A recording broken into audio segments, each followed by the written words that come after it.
Más o menos a qué edad empezó a sentir la inclinación hacia el cine, porque sé que usted bueno, empezó estudiando arquitectura, luego literatura, que terminó, y, y después hizo una maestría, un posgrado creo en cine, pero ¿en qué momento sintió usted el gusto por...?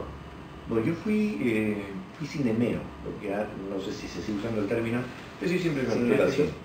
No, cinéfilo ya es alguien ya que tiene una afición extrema. Yo era cinemero, que además es una palabra un poco más ingenua, ¿no? Cinéfilo parece siempre un especialista. No, nunca lo pensé como algo a lo que me iba a dedicar, pero sí lo descubrí temprano y tuve un curso lectivo de cine, dictado por un cineasta cusqueño importante, Chambi. Cuando lo escuché, comencé a entender que era algo muchísimo más complejo e interesante que simplemente ir al cine el domingo o el sábado a entretenerme.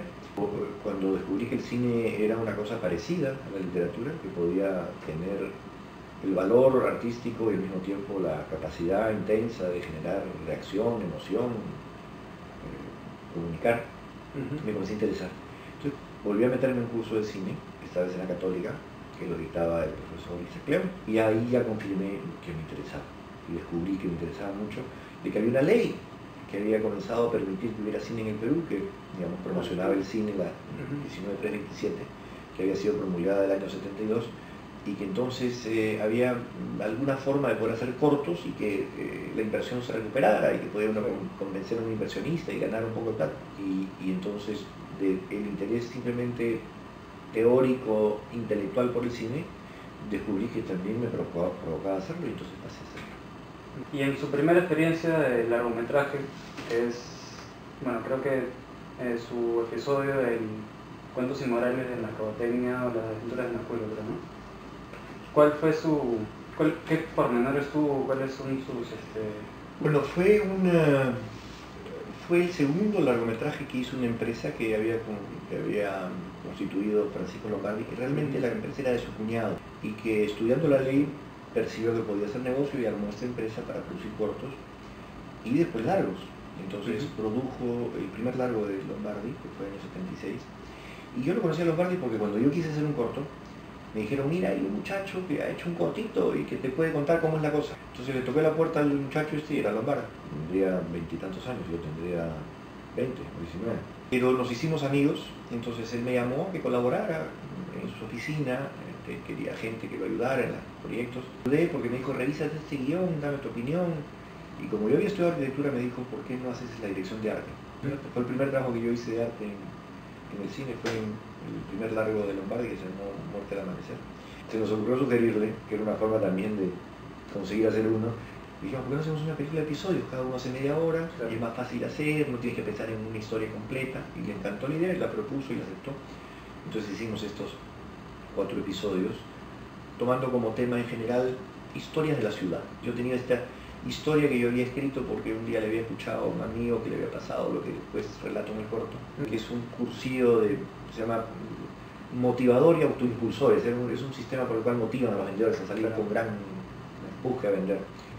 Entonces yo tenía la idea, porque ya se lo había escuchado, le había garabateado un guión, entonces cuando se concretó la idea de hacer cuentos, dije yo pongo esa, que es clase media. La película resultó muy exitosa. Es una película que tuvo mucho éxito de público. En esa época las películas daban mucho más de lo que daban ahora. Ahora se habla que, por ejemplo, la película más taquillera es Pantaleón de Lombardi, pero solo los Cuentos Inmorales tuvo 720.000 espectadores, o sea, tuvo más. Sí, bastantes. Sí, ahora la película tiene 4.000. No se había hecho mucho y se retrató Lima y eso resultó muy atractivo para el público. Ahora, en este momento, es la primera vez que voy a producirle una película a otra persona. El muchacho que fue mi alumno en la Católica hace mucho tiempo se me acercó y me dijo que, bueno, que quería que yo le produjera y que nos presentáramos a Conacine a ver si ganábamos. Presentó el proyecto y ganó. Entonces se va a hacer porque ya tiene un premio, ya filmamos en febrero, ya estamos haciendo la producción. Es la primera vez que voy a producir, pero me gusta mucho, entonces me gustó mucho el tema y vamos a filmar en febrero.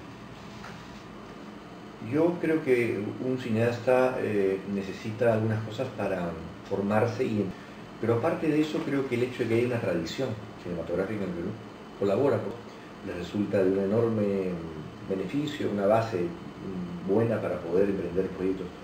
Y eso también además hace que sus primeros proyectos ya sean muy elaborados. Yo creo que tenemos una generación joven y ya mediana, yo creo que sí, con una capacidad muy grande de realizar, creo que son muy talentosos.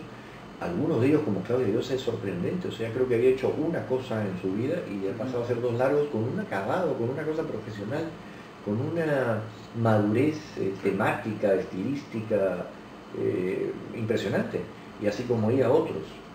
El problema, que no es tanto de ellos, sino, digamos, de la cinematografía, es que, claro, ahora, digamos, tiende a primar en el gusto de los medios más bien un tipo de cine ya muy elitista.